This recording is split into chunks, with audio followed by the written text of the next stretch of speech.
दोस्तों अगर आप भी 12 मार्च को इंग्लिश का पेपर देने वाले हैं तो आज का ये वीडियो आपके लिए बहुत ज़्यादा इंपॉर्टेंट और खास होने वाला है, क्योंकि आज के इस वीडियो में हम 4 नंबर का एक ऐसा टॉपिक डिस्कस करने वाले हैं जो कि आपके बोर्ड एग्जाम में लगभग आता ही आता है।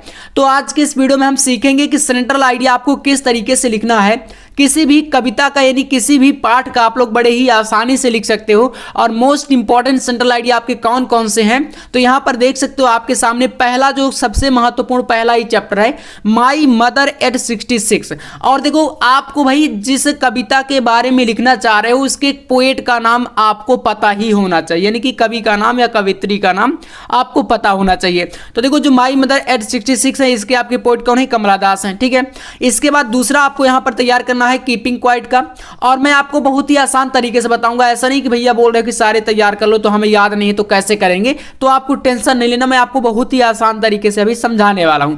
दूसरा चैप्टर है कीपिंग क्वाइट जिसके आपके जो पोएट है वो है पाब्लो नेरुदा। नेक्स्ट आपका है एथिक्स ऑफ ब्यूटी, और ये 3 शुरू की सबसे ज्यादा महत्वपूर्ण आपकी जो कविताएं हैं वो होती हैं, ठीक है।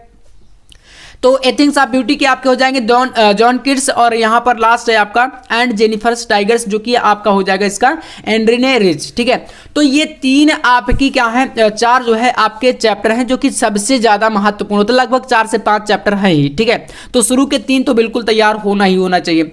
और इसमें से अगर मैं बात करूं तो लिखना कैसे है, देखो सबसे पहले जो माई मदर एट 66 का है इसमें आपको किसी भी कविता का, इसी की बात नहीं कर रहा हूं, किसी भी पाठ का आप लिख रहे हो ना तो सबसे पहले आप इनके जो कवि हैं है ना, पोएट हैं, उनको याद कर लेना। और फिर एक लाइन आपको हर एक कविता में सेंट्रल आइडिया लिखते टाइम जोड़नी है। वो कौन सी है, तो पहली वाली जैसे यहां पर है the central idea of the poem my mother at 66 composed by Kamala Das is that. अब जैसे मान लीजिए आप इसको नहीं लिख रहे हो, आप दूसरा कोई लिख रहे हो, तो यहां पर जैसे कि मान के चलिए आप कीपिंग क्वाइट का लिख रहे हो तो इसमें भी यही लाइन आपको जोड़ना है। भाई हमें वहां पर कॉपी में 4 नंबर के लिए आता है ना, बोर्ड में आपका 4 नंबर के लिए आता है, तो 4 नंबर के लिए कम से कम थोड़ा बहुत कॉपी को तो भरना पड़ेगा आपको, है ना। और कॉपी ऐसे थोड़ी भर जाएगी, थोड़ा बहुत उसमें लिखना भी पड़ेगा। तो ये लाइन आपको हर एक सेंट्रल आइडिया में जोड़नी है। जैसे कीपिंग क्वाइट का लिखोगे तो इस तरीके से यहां पर हो जाएगा the poem keeping quiet is composed bye Pablo Neruda, keeping quiet is a simple poem. अब देखो इस प्रकार से भी लिख सकते हो या तो आप इस तरीके से भी लिख सकते हो, यहाँ पर जहां पर माई मदर एट 66 है वहां पर आप कीपिंग क्वाइट कर दो। अगर आप किसी मान लीजिए एथिक्स ऑफ ब्यूटी का लिख रहे हो तो आप वहां पर क्या कर दोगे, एथिक्स ऑफ ब्यूटी कर दोगे। और कवि का नाम जहां पर है वहां पर जैसे कमला दास है तो यहां पर आप लोग एथिक्स ऑफ ब्यूटी की जैसे जॉन किट्स हैं तो आप लोग जॉन किट्स कर देना, बस सिंपल है, वही तरीका रहता है। अब देखो इसके बाद जो सेंट्रल आइडिया होता है उसमें लिखा क्या जाता है, तो देखो सेंट्रल आइडिया में मेन चीज मैं बात करूं तो पूरा इस कविता का जो सार निकल के आता है, यानी कि उसमें क्या चीजें बताई गई हैं, उसका केंद्रीय विचार क्या है, वही चीजें इसमें लिखी जाती हैं। तो आपको देखो माई मदर एट 66 में याद ही होगा कि भैया इसमें बताया क्या गया है। इसमें बताया गया है कवियत्री जो आप यहाँ पर कमला दास हैं वो अपने माँ से अलग होने का यहाँ पर डर दिखा रही हैं। उनकी माँ जो है जीवन के अंतिम पड़ाव पर थी, यहाँ पर यही बोला गया कि माई मदर एट 66, यानी कि माँ उनकी 66 पर थी, मतलब कि एक एज होती है जो कि बुढ़ापे को कह सकते हो, तो वहां पर थी और वहां पर वो जो है इस प्रकार से अपनी मां के खोने का डर दिखा रही थी। देखो कैसे लिखोगे, सिंपल है, इसकी स्टोरी को याद कर लेना, रटने की जरूरत नहीं है। मैं कीपिंग क्वाइट का भी बताऊंगा, इतना लिखना है सिर्फ यहां पर, और आपके 4 नंबर पूरे आपको मिल जाएंगे, ठीक है। तो चलिएगा यहां से देखो इसमें लिखना है कि this poem show the fear, यानी कि इस कविता में डर दिखाया गया है ऑफ लूजिंग हर मदर, अपनी मां को खोने का। कौन दिखा रही है, तो द पोएट यानी कवियत्री। Her mother is in the last phase of life, यानी उनकी मां जीवन के अंतिम पड़ाव पर थी। So the poetess feel that she will pass away soon, और इसलिए कवियत्री को जो कमला दास है उनको लग रहा था कि उनकी मां जल्द ही क्या हो जाएंगी, पास अवे सून, मतलब कि गुजर जाएंगी या उनको छोड़ के चले जाएंगे। इसके बाद यहां से देखो, यहां से है गेट्स स्कैर्ड, स्कैर्ड मतलब होता है भयभीत होना या डरा हुआ होना। ऑफ दिस थॉट, यानी कि इसी सोच के कारण वो क्या थी, डरी डरी हुई थी या भयभीत थी। कौन? कवयित्री, क्योंकि उनको डर था कि भाई उनकी माँ जो है जीवन के अंतिम पड़ाव में हो तो कब उनको छोड़ करके चली जाए, ये इसका कोई भरोसा नहीं। तो ये सोच उनको बार बार क्या कर रही थी? सता रही थी। ठीक है, इसके बाद देखो यहाँ से to come out of this negative thought, और इसी प्रकार के नकारात्मक जो विचार है, नकारात्मक जो सोच है वो उनके दिमाग में लगातार आ रहे थे। तो देखो इस प्रकार से आपको यहाँ पर पूरा का पूरा क्या करना है, इसको रटना नहीं है। जैसे मैं स्टोरी समझा रहा हूँ, इस स्टोरी को आप एक बार तैयार कर लोगे और इसी के अकॉर्डिंग आप जो है आगे लिखते चले जाओगे। इसके बाद देखो यहाँ से out of this negative thought, यानी कि उनके दिमाग में ये नकारात्मक सोच विचार आ रहे थे। सी लुक्ड आउट ऑफ कार, यानी कि वो कार से कहीं जा रही थी और ये चीजें सोच रही थी। तो उन्होंने क्या किया? कार से बाहर की ओर देखा। ठीक है, जब कार से बाहर दिखा, outside of car, the world outside was full of life and activity, यानी कि बाहर जब कार से देखा तो बाहरी जो संसार था वो क्या था? जीवन की गतिविधियों से भरा हुआ था।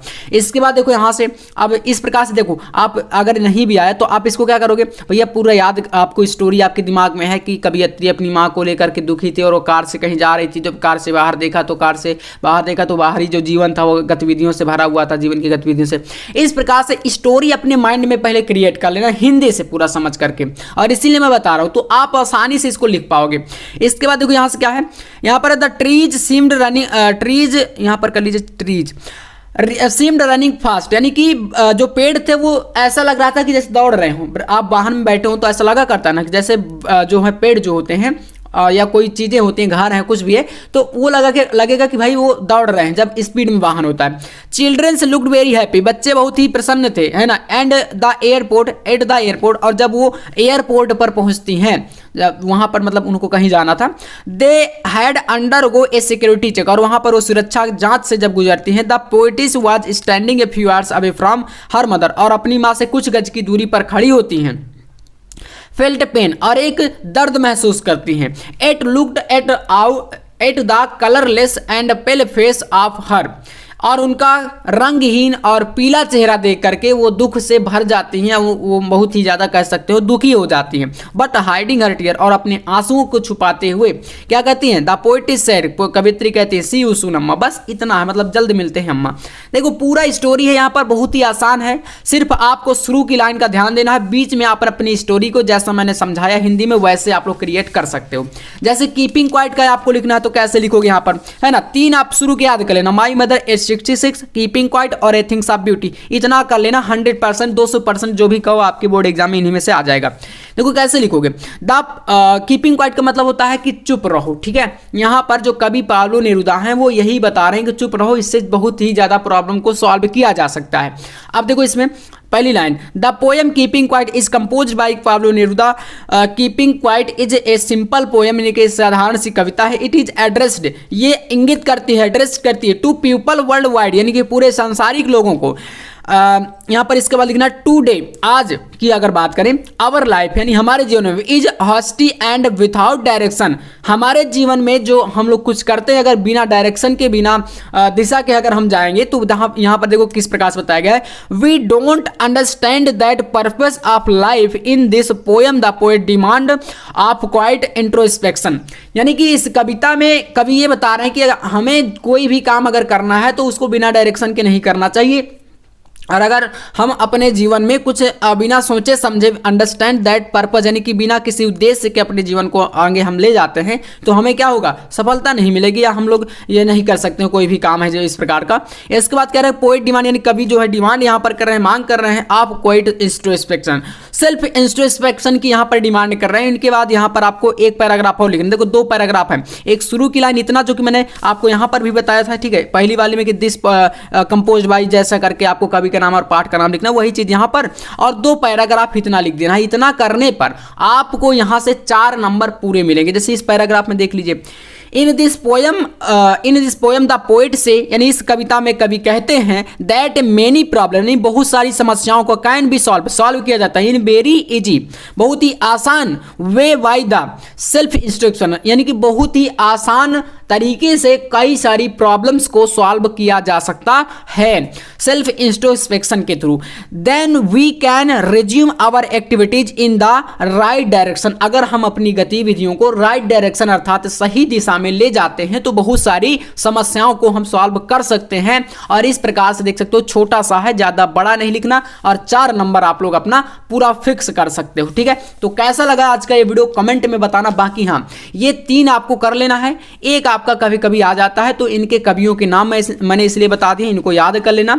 और बिल्कुल अगर आप इसका स्क्रीनशॉट लेना चाहो तो ले सकते हो, इतना आपको याद कर लेना है। ठीक है, इसमें कीपिंग क्वाइट वाले में बस इतना कर लेना। और यहाँ पर माई मदर S66 का जो मैंने बताया, इसमें पूरी स्टोरी लिख के चले जाने कि भैया क्या क्या हुआ था, कैसे हुआ था, सारा कुछ आपका 4 नंबर यहां से फिक्स हो जाएगा। ऐसा ही इंपॉर्टेंट टॉपिक पर वीडियो पाने के लिए चैनल को सब्सक्राइब कर लेना, क्योंकि अभी मैं आपको बहुत सारे वीडियो इसी एक टॉपिक पर देने वाला हूं। मिलते हैं नेक्स्ट वीडियो में नेक्स्ट टॉपिक के साथ, तब तक के लिए जय हिंद, वंदे मातरम।